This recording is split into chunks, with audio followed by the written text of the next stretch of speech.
جہاں روضہ پاک خیر الورا ہے، وہ جنت نہیں ہے تو پھر اور کیا ہے؟ کہاں میں کہاں یہ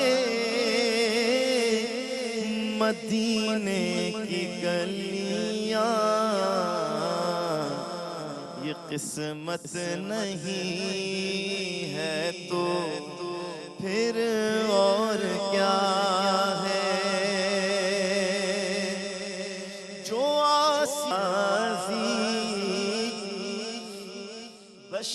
MashaAllah. Such you have a crystal clear voice, MashaAllah.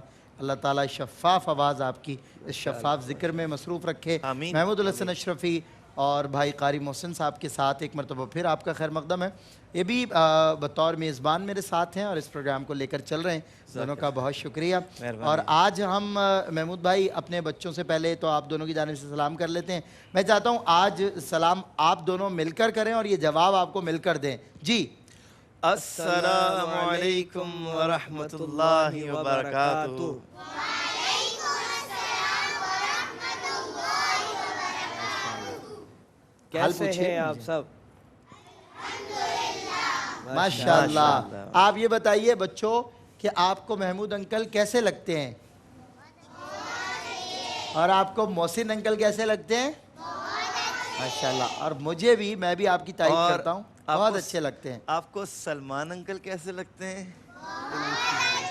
اچھا، مجھ سے زیادہ ویسے یہ محمود انکل اور محسن انکل کو دیکھتے اور سنتے ہیں، کیونکہ ماشاءاللہ محمود بھائی کا بردہ شریف اور ان کے محسن انکل نے تو ان کے لیے ماشاءاللہ جو کلمے پڑھیں، ماشاءاللہ نعتیں تو اپنی جگہ ہیں ان کی پڑھی ہوئی، لیکن کلمے جو پڑھیں بچوں کی خاص توجہ کا آپ مرکز بن گئے.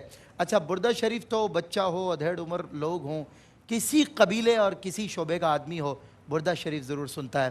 اور پاکستان سے لے کر ماشاءاللہ کینیڈا تک اللہ نے محمود الحسن اشرفی صاحب کو یہ مثال کینیڈا کی اس لیے دی ہے کیونکہ یہ ایک کنارہ ہے اور وہ دوسرا، تو پوری زمین پر ماشاءاللہ جہاں جہاں مسلمان بستے ہیں.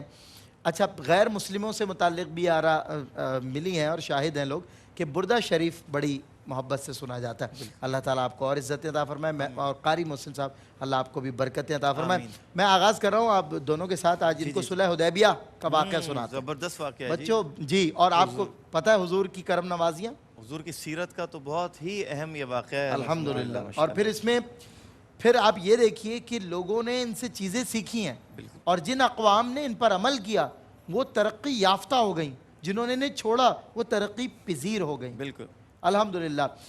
پیارے بچوں، میں آپ کو ایک بات بتاؤں، داستان حرم میں ایک داستان یہ بھی ہے کہ جب ابراہیم اور اسماعیل علیہ السلام نے جب دعا کی تھی نا، یا اللہ انہی میں سے ایک عظیم رسول بھیج دے جو تیرے دین کو لے کر چلے، تیرا پیغام آگے بڑھائے، لوگوں کی اصلاح کرے، تو آخر وہ دعا ہوئی قبول. اور ہمارے پیارے آقا صلی اللہ علیہ وسلم مکہ میں تشریف فرما ہوئے. آپ کہیے سبحان اللہ. سبحان اللہ. آمنہ کے لال کی تشریف آوری ہوئی تو حضرت صلی اللہ علیہ وسلم تشریف لائے تو دیگر پیغمبروں کی طرح آپ کو بھی اسی بات کا سامنا، ہر طرف کفر تھا، ظلمت تھی، بربریت تھی، اندھیرا ہی اندھیرا تھا، اور روشنی ہوئی میرے آقا کے چہرے سے. سبحان اللہ. دیکھیں، آپ کو اور ہمیں کھلونے ملتے ہیں، ٹوائز ملتے ہیں کھیلنے کے لیے. آپ کو پتہ ہے ہمارے پیارے نبی صلی اللہ علیہ وسلم کون سے ٹوائز سے کھیلتے تھے؟ ہمارے پیارے نبی صلی اللہ علیہ وسلم چاند سے کھیلتے تھے. آسمان پر چاند کو اشارہ کرتے تھے، چاند دو ٹکڑے ہو جاتا تھا اور پھر آپ چاند کو جوڑ دیا کرتے تھے. آپ کی انگلی کے اشارے پر چاند موو ہوتا تھا، اس کی موومنٹ ہوتی تھی. وہ کیسا بچہ تھا! اللہ اللہ وہ بچپنے کی پابند، اس خدا بھاتی صورت پہ لاکھوں سلام، جس کی رنگت سے بے رنگے رنگے گئے، اس چمک والی رنگت پہ لاکھوں سلام. اللہ اکبر. میرے آقا پر لاکھوں درود و سلام. جب حضور صلی اللہ علیہ وسلم نے لوگوں سے کہا کہ بت پرستی چھوڑ دو، کفر چھوڑ دو، اللہ پر ایمان لے آؤ، اللہ پر ایمان، تو اہل مکہ نے، اس سے پہلے سب آپ کی عزت کرتے تھے، سب آپ سے پیار کرتے تھے، بولتے تھے پورے مکہ میں ان جیسا سچا آدمی کوئی نہیں ہے. ان جیسا ہمیں کیا پتہ چلا کہ ہمیں جھوٹ ہمیں سچ, کیونکہ ہمارے نبی ہمیشہ سچ.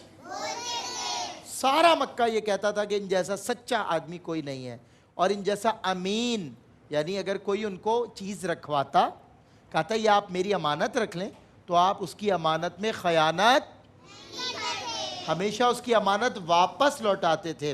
تو آپ کو امین اور صادق کہتے تھے وہ لوگ جو بعد میں آپ کے مخالف ہوئے. وہ مخالفت کے بعد بھی وہ کہا نا مظفر وارثی نے, اسیر دشمن کی چاہ میں بھی, اسیر دشمن کی چاہ میں بھی, مخالفوں کی نگاہ میں بھی امی ہے, صادق ہے, معتبر ہے, میرا پیمبر عظیم تر ہے, میرا پیمبر لگے جو مزدور شاہ ایسا, نہ دھن نہ زر سربراہ ایسا, فلک نشیں کا زمین پہ گھر ہے, میرا پیمبر عظیم تر ہے. میرے آقا و مولا صلی اللہ علیہ وسلم نے جب دعوت و تبلیغ کا یہ کام شروع کیا تو آپ کو بھی بہت رکاوٹیں آئیں, اور اہل مکہ نے آپ کو پریشان کرنا شروع کر دیا, ایذا رسانی, حضور کو تکلیفیں دی. پھر ایک وقت آیا حضور سے سب سے زیادہ پیار کرنے والی ہستی, جو ہم سب کا رب ہے, ہم سب کا اللہ ہے, ہم سب کا پالنے والا ہے, اس نے حکم دیا, اے میرے محبوب آپ مکہ چھوڑ دیجئے, آپ مدینے تشریف لے جائیے. میرے آقا کہ جن کی وجہ سے ہمیں مکہ نصیب ہوا, جن کی وجہ سے ہمیں مدینہ نصیب ہوا, انہیں مکہ چھوڑنا پڑا. میرے آقا بہت بہت زیادہ رنجیدہ ہوئے, لیکن آپ مکہ کو جب چھوڑ کر جاتے تھے تو پلٹ پلٹ کر اللہ کے گھر کو دیکھتے تھے, پلٹ پلٹ کر, اور آپ بہت زیادہ آپ کی چشمان مبارک سے گریہ و زاری چھلکنے لگی, کیونکہ آپ نے مکہ کی تعمیر بھی کروائی تھی, آپ نے مکہ سے بے پناہ محبت کی ہے. اسی لیے ہم کہتے ہیں نا, تجھ سے مکہ نور کا, تجھ سے مدینہ نور کا. ہمارے آقا و مولا حضور پر نور سید العالمین محمد رسول اللہ صلی اللہ علیہ وسلم کو مکہ چھوڑنا پڑا, آپ مدینہ تشریف لے آئے. جب آپ مدینہ آ گئے تو پھر آپ نے وہاں اپنی دعوت و تبلیغ جاری رکھی. بہت سارے لوگ آپ کے دست رحمت پر ایمان لائے اور آپ کے صحابہ میں شمار ہوئے. کم و بیش 1400 صحابہ آپ کے ساتھ تھے کہ اللہ رب العزت کی جانب سے حکم ہوا, یعنی نبی کا خواب سچا ہوتا ہے, نبی کا خواب سچا ہوتا ہے, ہمارا آپ کا خواب جھوٹا بھی ہوتا ہے, مگر نبی کا خواب سچا ہوتا ہے, اور نبی کا خواب اللہ کا حکم ہوتا ہے, نبی کا خواب اللہ کا حکم ہوتا ہے.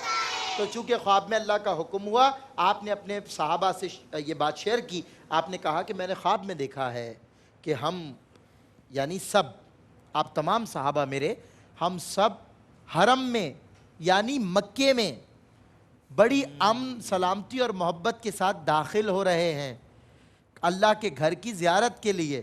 صحابہ اکرام نے یہ سنا تو خوشی سے مچل گئے, اور تمام صحابہ نے گرم جوشی میں احرام باندھ لیا اور تیاری کر لی کہ اب ہم اللہ کے گھر جائیں گے, اس اللہ کے گھر کا طواف کریں گے, اور انشاءاللہ اللہ کے گھر کی زیارت کریں گے, خوب اللہ کی بارگاہ میں گڑ گڑائیں گے.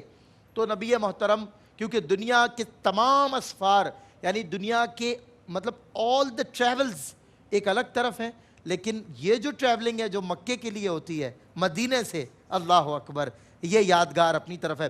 اب آپ دیکھیے, یقیناً محمود بھائی آپ نے, محسن بھائی نے مدینے سے مکے کے کئی سفر کیے ہوں, الحمدللہ, تو آپ کو یقیناً یہ بات یاد آئی ہوگی کہ نبی محترم حدیبیہ بھی آپ نے بالکل دیکھا ہے ماشاءاللہ, گزرے وہاں سے, گزرے وہاں سے, تو آپ کو پھر یہ بات یاد آئی ہوگی جب آپ گزرتے ہوں گے. سرکار دو عالم, آئے ہائے, خیالات میں ہمارے آقا کی جنبش جو قدم ہے وہ ہمیں کیسا مہکاتی ہے, ہمارے جسم و جاں معطر کر دیتی ہے. اب آپ وہاں سے جب 1400 صحابہ کے ساتھ محمود بھائی نکلے ہیں, محسن بھائی, تو کیا کیا کیا مقام ہے, کیا مرحلہ ہے کہ صحابہ پوری عقیدت سے, جذبے سے آگے بڑھتے چلے جا رہے ہیں. کفار اور اہل مکہ کو یہ خبر پہنچی کہ ایک لشکر آ رہا ہے محمد کے ساتھ صلی اللہ علیہ وسلم, جس میں 1400 صحابہ موجود ہیں, جنگ کرنے کے لیے آ رہے ہیں. انہیں یہ گمان ہوا, لیکن چونکہ ہمارے پیارے آقا اور ان کے پیارے پیارے صحابہ جنگ کرنے تو جا نہیں رہے تھے, وہ تو انتہائی امن اور سلامتی کے ساتھ کعبے کی زیارت کے لیے آ رہے تھے. یہاں پر جب کفار کو پتہ چلا کہ یہ لشکر آ رہا ہے, ہمیں یہ لوگ ماریں گے. تو انہوں نے یہاں سے اپنے قبائل جمع کیے, افواج تیار کر لی. ان میں سے 200 افراد, کتنے افراد؟ 200 افراد بھیجے حضرت صلی اللہ علیہ وسلم کے لشکر کا راستہ روکنے کے لیے, ان سے جنگ کرنے کے لیے, ان سے لڑنے کے لیے. مگر چونکہ ہمارے پیارے آقا جنگ نہیں چاہتے تھے, ہمارے آقا جنگ نہیں چاہتے تھے, ہمارے آقا نے کبھی جنگ نہیں کی. ہمارے آقا نے جب بھی جنگ کی تو جب جنگ پر مجبور کر دیا گیا تب آپ نے جنگ کی ہے, لیکن از خود اسلام جنگ کی طرف دعوت نہیں دیتا.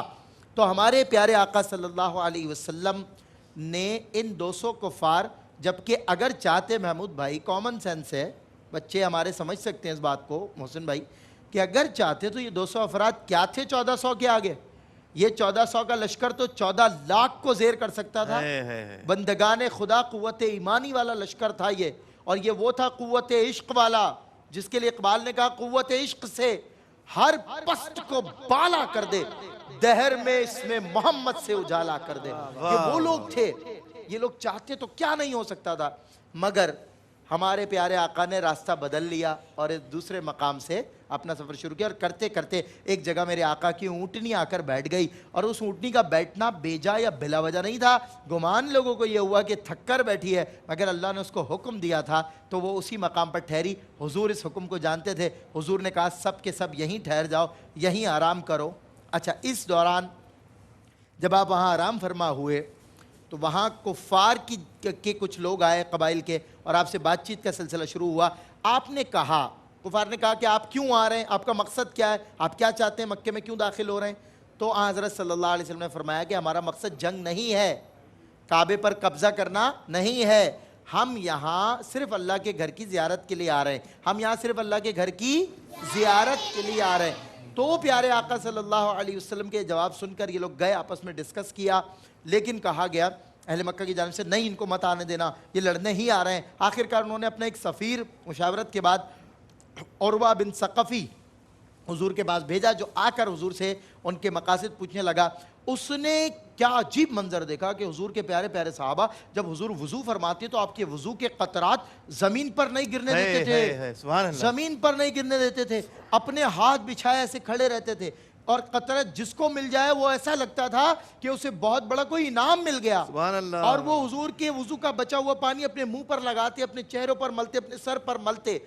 جب اس نے یہ جذبہ دیکھا تو واپس آیا, اور عروہ بن ثقفی نے کہا کہ محمد کو آنے سے نہ روکو, محمد صلی اللہ علیہ وسلم کو آنے سے کیونکہ ان کے صحابہ کبھی ان کا ساتھ نہیں چھوڑیں گے, ان کے صحابہ کبھی ان کا ساتھ نہیں چھوڑیں گے, وہ ان سے بے پناہ محبت کرتے ہیں. میں نے ان کی محبت کا عالم دیکھا ہے, قطرات وضو نہیں گرنے دیتے, وہ حضور کے زمین پر اتنی محبت کرتے ہیں, اور وہ آ کر ہی رہیں گے, تو ان سے جنگ کبھی نہ کرنا.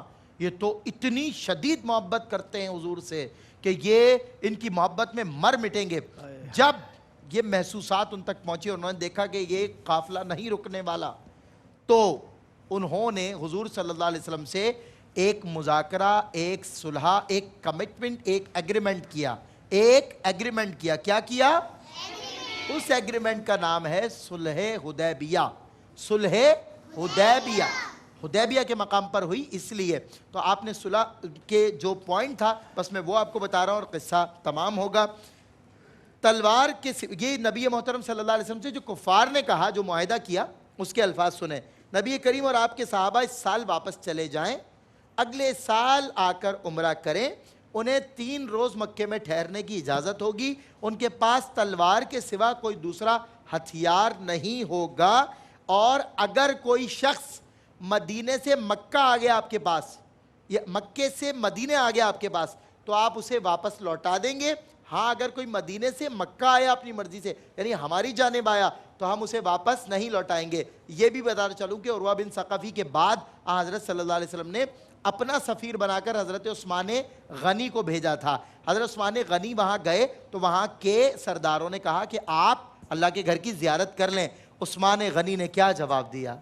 عثمان غنی نے کہا جب تک میرے آقا حضرت محمد مصطفیٰ صلی اللہ علیہ وسلم یہاں آ کر زیارت نہیں کریں گے, عثمان بھی زیارت اللہ کے گھر کی نہیں کرے گا. یعنی جہاں حضور نہیں, جہاں حضور کے نقش قدم ہیں وہیں عثمان کی جبین خم ہے، اور عثمان غنی نے اللہ کے گھر کا طواف اور زیارت کرنے سے منع فرما دیا کہ جب تک میرے آقا نہیں ہوں گے میں اس گھر کی زیارت نہیں کروں گا۔ بات سمجھ لینی چاہیے کہ عثمان غنی جیسی عظیم ہستی اور صحابی رسول نے اللہ کے گھر کی زیارت اللہ کے محبوب کے بغیر نہیں کی، اور ان کو وہاں روک لیا قبائل کے لوگوں نے، سرداروں نے، تو حضور تک یہ خبر پہنچی، یہ افواہ اڑی کہ عثمان غنی کو شہید کر دیا گیا، تو حضور نے غصے کے عالم میں یہ فرمایا، جلال کے عالم میں یہ فرمایا کہ اب عثمان غنی کے قتل کا بدلہ ہم پر لازم ہے۔ تمام صحابہ تیار ہو گئے بدلے کی نیت سے، بدلے کی غرض سے، اور حضور کے ہاتھ پر بیعت کی جسے بیعت رضوان بھی کہا جاتا ہے۔ اچھا، اس بیعت کے بعد پتہ چلا کہ عثمان غنی شہید نہیں ہوئے، تو حضرت صلی اللہ علیہ وسلم نے پھر اس معاملے کو وہیں پر ختم فرمایا۔ تو میرے بچوں، یہ تھی صلح حدیبیہ، اور یہ ایگریمنٹ آف پیس کہہ سکتے ہیں آپ اسے، کیونکہ محبت اور امن کا یہ ایک ایگریمنٹ تھا، ایک کمٹمنٹ تھا جو ہمارے پیارے آقا نے فرمایا۔ ہمیں معلوم چلا آج کے واقعے سے کہ اگر کوئی ہم سے لڑے تو ہمیں اس سے لڑنا بلکہ ہمیں اس سے محبت، اسے پیار سے سمجھانا چاہیے۔ اب سارے بچے مل کر بولیں گے میرے سلام کا جواب، السلام علیکم ورحمۃ اللہ وبرکاتہ۔ جب سن کے صحابہ کی بات کفار مسلمان ہوتے تھے، جب سن کے صحابہ کی بات کفار مسلمان ہوتے تھے، پھر کوئی بتائے آقا کی گفتار کا عالم کیا ہوگا، پھر کوئی بتائے آقا کی گفتار کا عالم کیا ہوگا، سرکار دو عالم کے رخ پر انوار کا عالم کیا ہوگا، جب زلف کا ذکر ہے قرآن میں، رخسار کا عالم کیا ہوگا، سرکار دو عالم کے رخ پر۔ ناظرین، اگر آپ ایسی ہی مزید ویڈیوز دیکھنا چاہتے ہیں تو ہمارا ARYQ TV کا چینل سبسکرائب کیجئے اور بیل آئیکن کا بٹن دبانا نہ بھولیے تاکہ آپ سے کوئی پسندیدہ پروگرام مس نہ ہو جائے۔